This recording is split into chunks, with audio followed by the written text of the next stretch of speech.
नमस्कार मित्रांनो, तुमचं सर्वांचं स्वागत आहे माझ्या चॅनल माय व्ह्यूअर.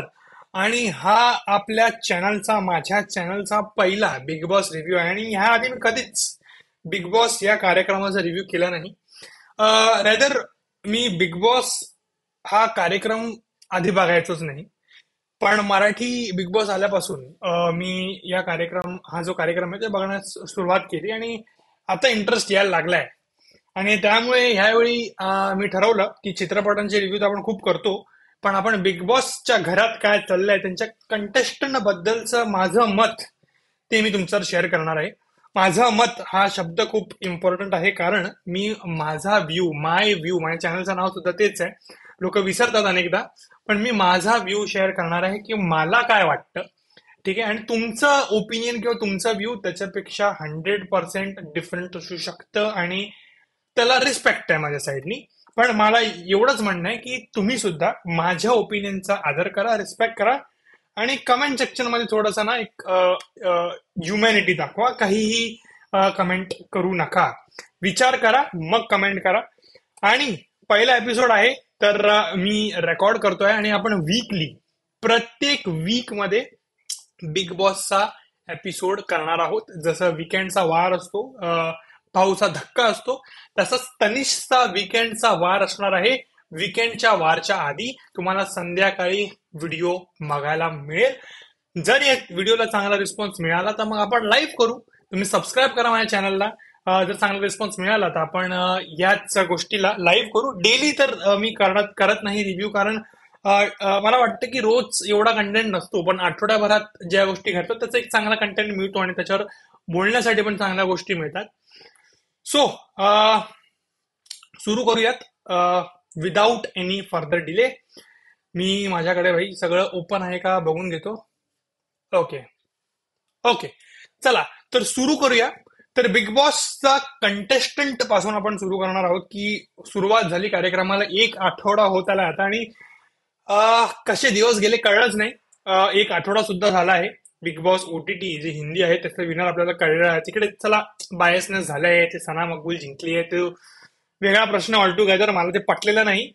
पण कंटेस्टंट बद्दल बोलायचं झालं, बिग बॉस मराठी सीझन 5 तर नवीन पर्व आहे. आणि जी एक एनर्जी, जे एक यंगपणा या शो साठी पाहिजे होता, मला वाटतं तसा कम्प्लीट एंटरटेनिंग कंटेस्टंट्स मला वाटतं की झालेत. कारण तुम्हाला सोशल मीडिया पासून ते टेलिव्हिजन पासून ते आयकॉनिक जे कॅरेक्टर्स आहेत ते सगळे आपल्याला या शो मध्ये बघायला मिळत आहेत. आणि वर्षाताईंसारखे लेजेंडरी आणि अभिजित जी, ज्यांनी इंडियन आयडलचा पहिला सीझन जिंकला होता आणि जो एक फेम बघितलं होतं, त्यांच्यासारखे लोक सुद्धा या शो मध्ये आहेत, जे चार चांद लावतायत कार्यक्रमाला. सो ओव्हरऑल एक चांगला मिक्सचर बोलतो ना, एक कुठला पण मास एंटरटेनमेंट चित्रपट बनायला, एक चांगला मसालेदार चित्रपट बनायला प्रत्येक इमोशनचा तडका लागतो. आणि तो तडका कुठेतरी या कंटेस्टंटकडे बघून वाटतंय. तो ओव्हरऑल सगळ्यात पहिला तो thumbs up to the casting team, Kedar Shinde यांना आणि पूर्ण बिग बॉस मराठीच्या टीम यांना, की तुम्ही चांगले चांगले कंटेस्टंट शोधून आणलेले आहेत आणि इंटरेस्टिंग होणार आहे गेम, हे नक्कीच. आता दिवस झाला आणि सगळे आले, आणि पहिल्या दिवशीपासूनच एक व्यक्ती जी गाजते पूर्ण घरात, ती म्हणजे निकी. आता फोटो तुम्ही बघू शकता, इकडे साईडला लावला आपण मॅमचा फोटो, या साईडला. सो बिग बॉस हिंदीमध्ये त्यांनी गाजवलेला आहे आणि आपल्याला माहिती आहे की ती व्यक्ती कशी आहे. मे बी बऱ्याच मराठी लोक प्रेक्षकांना नसेल माहिती, पण त्यांचं कामच ते आहे. मी तर त्यांना राखी सावंत जे आहेत तेच सांगतो की she is like a mini Rakhi Sawant. आणि त्यांना फक्त घरात भांडणं आणि कांड करायचं आहे. एक जो मसाला असतो ना, एक विलन जो एक घराला हवा असतो, त्यांचं ते काम आहे. त्यांच्यासाठी त्यांना पैसे मिळालेले आहेत की तडका लावा, भांडणं करा, आणि ते त्यांचं काम प्रॉपरपणे करत आहेत. ठीक आहे. सो म्हणजे गॉन केस आपण म्हणू शकतो त्यांना. पण ज्यासाठी त्यांना बोलवलं आहे बिग बॉसनी, तर मला वाटतं की ते त्यांचं काम चांगलं करतात. ना पुढे सीझन मध्ये अजून कारण त्यांच्याकडून होणारच आहेत, अजून भडकाभडकी भांडणं सगळी होणारच आहेत. आणि पहिल्याच दिवशीपासून जे भांडण त्यांचं सुरू झालं, त्या म्हणजे वर्षाताई ज्या आहेत त्यांच्यासोबत वर्षा जी आहेत त्यांच्यासोबत त्यांचं भांडण पहिल्या दिवशीपासून सुरू झालं. आणि आपल्याला माहितीये ते लॉजिकलेस भांडण होतं, उगाच होतं. निकीनी उगाच आपण काडी टोचायची म्हणून पहिल्या दिवशी नाश्ता बनवणार, दुसऱ्या दिवशी सांगितलं की मी नाश्ता बनवणार नाही. आपल्याला माहितीये. आणि क्लिअर एक निकीच्या साईडनी एक टार्गेटिंग गेम दिसतोय. कारण वर्षाताई जी आहेत त्यांची एक चांगली फॅन फॉलोइंग आहे, एक त्यांचा चांगला मान आहे. आणि जर त्यांनाच त्यांच्या बरोबरच भांडण झालं तर एक चांगली फुटेज निकीला मिळेल, हे निक्की चांगलंच ओळखून आहे. आणि तिने बराबर जागेवर काय बोलतो आपण ते इरिटेशन करायचं, जे भांडण करायचं जी सुरुवात केली ते प्रॉपर जागेवरून केली आपण असं बोलू शकतो. पण मी वर्षा जी जे आहेत, आय थिंक भाई हॅट्स ऑफ त्यांना, जे उत्तर त्याने दिलेलं आहे नो, एकदम सोजवळपणे न भांडता समोरच्याला समोरची लायकी दाखवणं, हे खूप एक एक स्किल आहे. आणि निकीला ज्या प्रकारे तिने दाखवलंय की भाई थोडं माझ्याशी कसं बोलायचं, आणि ते पण प्रेमाने न भांडता, तर मग भाई त्याला काबिल तारीफ आहे. मला वाटलं नव्हतं की त्या माझ्या एवढ्या फेवरेट कंटेस्टंट होतील. पण सुंदर म्हणजे मी मी त्यांचं इतकं काम बघितलेलं नाही, कारण यंग जनरेशन मध्ये मला वाटत नाही जास्त लोकांनी बघितलं असेल. ऑफकोर्स नाव त्यांचं ऐकलं आणि ते लेजेंडरी ऍक्टर आहे. बिलकुल काम बघितलेलं नाही असं बिलकुलच नाही. पण मला जेव्हा हे कास्ट एक कॉन्टेस्टंट अनाऊन्स झालं होतं तेव्हा मला कुठेतरी वाटलं होतं की यार वर्षाजी म्हणजे काय करणार. पण I was wrong. She has proved me wrong. Like मी आता ह्या पॉइंटला बोलीन, she is one of the biggest competitors in the house. आणि ते सगळ्यात चांगला गेम खेळतात. निकीला जसेच तसं उत्तर न भांडता तिला तिची लायकी दाखवण्याचं काम वर्षाजी करतायत. आणि एखादा माणूस माहितीये ओरडाओरड करतोय, भांडण करतोय, तर समोरच्या माणसाला आपण भांडण देऊन उत्तर देऊन काय फायदा. त्याला तेच हवंय की तुम्ही भांडायला पाहिजे. पण ज्या प्रकारे वर्षाजी यांनी या सिच्युएशनला हँडल केलंय, ज्या प्रकारे त्यांनी त्यांचं मत मांडलंय, ते खरंच खरंच काबिल तारीफ आहे. म्हणजे हॅट्स ऑफ त्यांना. म्हणजे जर ह्या फाईटला आपण मी विनर आपण बोलू तर वर्षाची नक्कीच या फाईट मधला विनर आहेत. निकी आपलं काम करतायत, त्यांचं तेच काम आहे, सगळ्यांबरोबर भांडणं, तिथं तेच चालू आहे. आणि काय बोलू म्हणजे वर्षाजी थम्सअप, खूप आवडलेलं आहे. असंच दाखवत राहा समोरच्यांना समोरची लायकी, त्यांची लायकी काय आहे ती. आणि प्लीज गाईज पर्सनली घेऊ नका लायकी हा शब्द. हा आपण एक फन एंटरटेनमेंट वाईज बोलतोय, ठीक आहे. आपण एक शो वाईज बोलतोय. निकी रिअल लाईफ मध्ये तशी असेल असं गरजेचं नाही.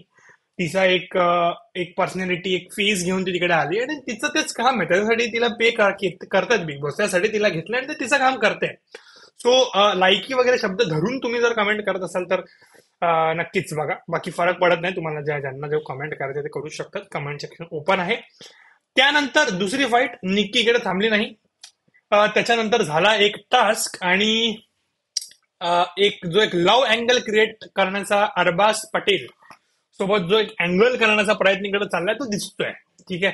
तो वाटतोय की ते थोडं प्लॅन्ड आहे, ते नॅचरल नाहीये. किती पण जर ती बोलली की नाही आम्ही मित्र आहोत आणि हे ते थोडं दोघांच्या साईडनेच प्लॅन्ड वाटते. तो पण स्प्लिट वरना माणूस आहे, तर त्याला माहिती आहे रिलेशनशिप वगैरे किती हे इम्पॉर्टंट आहे आणि गोष्टी. सो आता काय बोलायचं, यांचं जे नातं ते लोक करतात तर ठीक आहे, होतं. एक लव्ह अँगल पण हवा कार्यक्रमात, राईट. एक फिल्म मध्ये जसं एक रोमॅन्स हवा तसा त्यांचं रोमॅन्स आहे. बघूया पुढे जाऊन काय करतायत त्या शो मध्ये. बाकी एक तर गोष्ट आहे की अरबाज जो आहे तो ब्लाइंडली निकीला या पॉइंटला फॉलो करतोय. पण मला वाटतं तो पण खूप ना डोकं आहे त्याला माहिती की आता निकी आहे, तिच्यासोबत खेळायचं, चांगला फुटेज घ्यायचा आणि नंतर काम संपलं की साईडला सरकून जायचं. मला असं वाटतंय की अरबाजच्या साईडने हाच प्लॅन असेल. पण ओव्हरऑल मत मांडण्यामध्ये भाई अरबाज आपलं मत मांडतोय. विलन शेड मध्ये तो पण येतोय ऑफकोर्स निकीमुळे. आणि जो टास्क झाला घरात त्याच्यावर आपण येणारच आहोत. पण त्यावेळी सुद्धा सगळ्या जे हे आहे ती जी काय त्याला आपण स्टिक बोलतो ती त्यांनीच घेतली दरवेळी. ऑफकोर्स बॉडी बिडी आहे, त्याचा फायदा फुल होतोय, त्याला तो दाखवतोय. सो ओव्हरऑल अरबाज बद्दल माझं ना एक अजून मी मत बनवू शकलेलो नाहीये. म्हणजे तो असा थोडा चांगलाही वाटतो, मुद्देसूद बोलतो, पण कुठेतरी फॉलो करतोय निकीला, तसं पण वाटतं. आता बघू ते इव्हेंच्युअली त्याचं कॅरेक्टर कसं डेव्हलप होतं या कार्यक्रमामध्ये. आता आपण येऊयात एक इंटरनॅशनल टास्क वर. जो पहिला टास्क झाला बिग बॉसच्या घरात, आता जेवणा बिवणावरून पण झालं, झोपायचं वगैरे. त्याच्यानंतर वर्षाताई आल्या आणि त्याच्यावर निकीचं ते भांडण झालं. त्याच्यावर आपण ऑलरेडी डिस्कशन केलेलं आहे. मी जे स्टार्टिंगला भांडणाबद्दल बोललो होतो तेच भांडण होतं. पण आता आपण वळूया मेन मुद्द्याकडे, जो आपला मेन टास्क होता बिग बॉसच्या घरातला. आणि तो काय होता टास्क? सो बेसिकली बिग बॉसने सांगितलं होतं की तिकडे एक स्टिक ठेवलेला, एक ड्रम ठेवलेला आहे, आणि तुम्हाला तो ड्रम वाजवून, जो ते स्टिक घेऊन तो ड्रम वाजवून तुम्हाला त्या जी हे ठेवलेलं होतं, काय बोलतात त्याला यार, चांगलंच काहीतरी बोलतात त्याला, तोफ. तोफे समोर उभं करायचं आहे, ज्या माणसाला तुम्हाला नॉमिनेट करायचं आहे. नंतर तुम्हाला ती मशाल तुम्हाला जो व्यक्ती योग्य वाटतो त्याला द्यायची आहे. आणि बिग बॉस खूप छान आहे. बिग बॉसना सगळं माहिती आहे. आणि हा टास्क जाणून बुजून असा करण्यात आला होता की त्यामुळे घरात ग्रुप पडतील, हे आपल्याला सगळ्यांना माहिती आहे. कारण जर माझ्याकडे मशाल आली तर मी ऑफकोर्स माझ्या मित्रांना ती मशाल देईन. आणि त्यामुळे आपल्याला कळेल की घरात कोण कोणाची प्रायोरिटी आणि कोण कोणाला आपलं समजतं. तर एक इंटरेस्टिंग टास्क असा होता. मजा आली तो टास्क बघायला. आणि त्याच्यानंतर घरात जे काही कांड झाले आणि ग्रुप पडले ते सगळं त्यानंतरच. सो त्या टास्क बद्दल म्हणायचं तर आपले जे अरबाज भाई आहेत, त्यांनी त्यांच्या हाईट बॉडीच्या जोरावर आणि खूप वेळा असं स्नॅच करून घेतलं लोकांकडून ती स्टिक. आणि दरवेळी, प्रत्येक वेळी त्यांनीच तो जो काय बोलतो आपण, तो ढोल होता तो त्यांनी वाजवला आणि ती मशाल हातात घेतली आणि तोफ पेटवली. आता नॉमिनेशन बद्दल म्हणायचं तर फर्स्ट वीक आहे ऑफकोर्स. पण ओव्हरऑल एक खूप प्लॅन्ड वेनी त्यांनी, जी निकी आहे तिने, त्याच्यानंतर आपले जे अ, जान्हवी आहे. कुठे गेली भाई जान्हवी? अरे, जान्हवी कुठे गेली? एक सेकंड थांबा काय, एक सेकंड थांबा.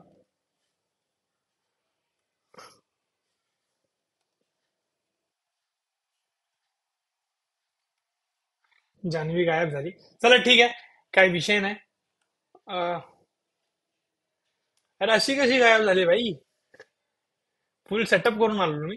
ठीक आहे. तुझी जान्हवी आहे, ती आणि सगळ्यांनी मिळून भाई फुल प्लॅन केला. आणि जान्हवीवर हा मुद्दा आलाच आहे, तर भाई एवढंच सांगू इच्छितो की भाई ती जान्हवी स्वतःला खूप ओव्हर स्मार्ट समजते. तिला असं वाटते की हा पूर्ण गेम ती खेळते आहे. पण ती ब्लंटली निकीला फॉलो करते आहे, क्लिअरली दिसतंय. तर ती उगाच तिला असं वाटतं की मी गेम खेळते आणि मी खूप इंडिव्हिज्युअलिस्टिक आहे, असं नाहीये. त्या ग्रुपमध्ये जितकेही लोक आहेत ना, त्यांना इनडायरेक्टली नक्कीच कंट्रोल करते आहे. त्यांना ते कळत नाहीये आणि ते कसं बाहेर दिसून येतं त्यांना तेही सुद्धा माहित नाहीये. आता रितेश दादा काय बोलतो शो मध्ये, त्यांना कसा धडा शिकवतो, कसा धक्का देतो, ते बघणं खूप इंटरेस्टिंग असेलच. पण ते ओव्हरऑल टास्क मध्ये जे काही झालं, अनफेअर तर वाटलं. इस्पेशली त्याच्यानंतर जे अंकिता बरोबर त्या टास्क दरम्यान झालं, त्या निक्कीने तिला अडवण्याचा प्रयत्न केला. अंकिता कुठे गेली? Ankita, Ankita, Ankita, Ankita, Konkan hearted girl. अरे, कोकण हार्टेड गर्ल कुठे गेली? हा, कोकण हार्टेड गर्ल. ठीक आहे. त्यानंतर जे कोकण हार्टेड गर्लला अडवण्याचा प्रयत्न केला निकीने, तो पण मला भाई कुठेतरी असं हुकल्यासारखा वाटला भाई, की कशाला ना उगाच भांडण करायचं म्हणून भांडण करायचं. आणि कोकण हार्टेड गर्ल कडून मला हे एक्सपेक्टेड नव्हतं जे तिने केलंय. ती रडली, संस्कृती आणि ते सगळं जपून तिला खेळायचं, ठीक आहे, त्याला रिस्पेक्ट आहेच. पण आवाज उचलणं खूप गरजेचं आहे असं मला वाटतं. आणि अंकिताकडे तो पोटेन्शियल आहे, तिचा एक चांगला फॅन बेस आहे, ती कशाला घाबरते? तिने आवाज उचलायला पाहिजे. एक मालवणी, एक आपण बोलतो ना की एक मालवणी ठसका तिने दिला पाहिजे निकीला, आणि दाखवलं पाहिजे की अस्सल मालवणी माणूस काही आहे. सो जेन्युअनली मला असं वाटतं की तिने थोडं अंकिताने असं चेहरा पाहून, चिना पाहून करायला पाहिजेत गोष्टी. त्याच्यानंतर आपण येऊ रॅपर. या रॅपरवर आपण येऊ. अरे माझंच हे झालं. रॅपरवर, रॅपर आपण ह्याला सेंटरमध्ये घेऊ. रॅपरचं सुद्धा भांडण जे आहे ते झालं निकी सोबत. आणि मला वाटतं गरजेचं होतं. कारण कुठेतरी योगिताने आधीच तिला वॉर्न केलं होतं की बाबा, तिकडे निकी ओव्हर पॉवर करण्याचा प्रयत्न करते. आणि जी रॅपर आहे तिने नंतर तो स्टँड घेतला स्वतःच्या दुसऱ्या दिवशी. ती अरबाजशी सुद्धा भांडली आणि निक्की बरोबर सुद्धा ती भांडली. आणि मला वाटतं ते गरजेचं होतं, कारण निक्कीला असं वाटत होतं की भाई ती ह्या घरात चुप्पी तर तिच्याशी कोण भांडू शकत नाही. तर जो जे उत्तर हवं होतं निक्कीला ते परफेक्टली यांनी दिलेलं आहे. प्लस वर्षाताई जे आहेत त्यांनी जबरदस्त उत्तर निक्कीला दिलेलं आहे, जे गरजेचं होतं. अ, ना थोडं लोक जे स्वतःला ओव्हर स्मार्ट समजतात ना, त्यांना त्यांची जागा दाखवलीच पाहिजे असं मला वाटतं. अजून अजून अजून अजून या या भाई जान्हवी, आता या स्वतःला खूप ओव्हर स्मार्ट समजतात. खूपच असं वाटतं की ते त्या गेम चालवतायत आणि त्या मास्टर माइंड आहेत घरातल्या, पण बिलकुल नाहीये तसं. बिलकुल मास्टर माइंड नाही आहेत त्या. फक्त निक्कीच्या तालावर कसं चालायचं ते त्यांना विचारा, त्यांच्याकडून शिकून घ्या. उगाच उगाच ड्रामा त्यांचा चालू आहे. त्याच्यानंतर तो आता कालच्या एपिसोड मध्ये वर्षाताई सोबत ते त्यांना झोपण्याचं ते हे होतं. उगाच जाऊन उंगली करायची हा शब्द वापरायला पाहिजे खरं तर. लॉजिक नाही वाटत आहे. म्हणजे तुम्हाला उगाच भांडण क्रिएट करायचं आहे म्हणून तुम्ही तिकडे झोपायला देत नाहीयेत आणि त्याच्यावर एक मुद्दा क्रिएट करण्याचा प्रयत्न करतात, तर तो अक्षरशः फालतूगिरी असं आपण म्हणावं. आणि जो पहिला टास्क सुद्धा झाला त्याच्या आधी जो 3 लोकांना निवडायचं होतं त्यांना डोकं नाही आहे. त्याच्यामध्ये धनंजय पवार डीपीजी, धनंजय पाटील जी की धनंजय पवार, मी नाव विसरलो यार. कुठे गेल्या जी, धनंजयजी. तो भाई मला म्हणायला पाहिजे ते इन्व्हॉल्व्ह होण्याचा प्रयत्न करतायत, सगळीकडे दिसतायत. आणि मला वाटतं इव्हेंच्युअली जसा जसा गेम पुढे जात जाईल, मला वाटतं त्यांचा जो कॅरेक्टर तो अजून चांगला खुलून येईल असं मला वाटतं.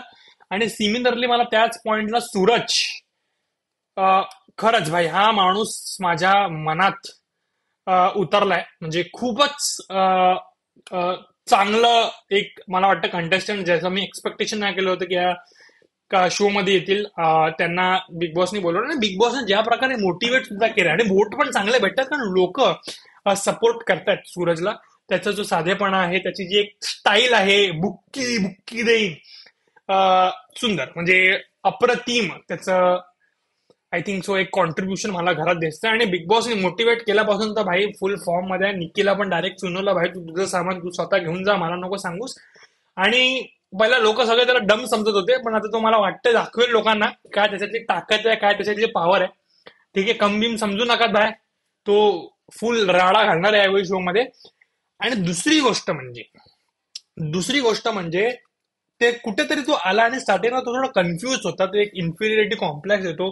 तो गावातून एक आला आहे, पहिल्यांदा असं रिअलिटी शो बघतोय, इतक्या लोकांमध्ये त्याला अचानक टाकलंय आणि लोकांनी त्याला डम, लिटरली डमच सांगून टाकला फर्स्ट एपिसोड मध्ये. ऑफकोर्स टास्क होता आणि कोणाला तरी तुम्हाला निवडायला लागेलच, पण अं, मला नाही पटलं भाई, मला नाही पटलं. आणि एक सॉफ्ट कॉर्नर माझा सुरतसाठी डेफिनेटली डेव्हलप झालेला आहे आणि त्याबद्दल भाई मी फुल वोकल आहे.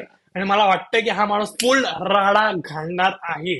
सो या आठवड्यातले टॉप कंटेस्टंट जे मला वाटतात की ज्यांनी खूप चांगलं केलं, अजून इतर खूप गोष्टी झाल्या पण आपण एक इन शॉर्ट हा शो केलेला आहे आपला, जो एक वीकली एपिसोड असणार आहे.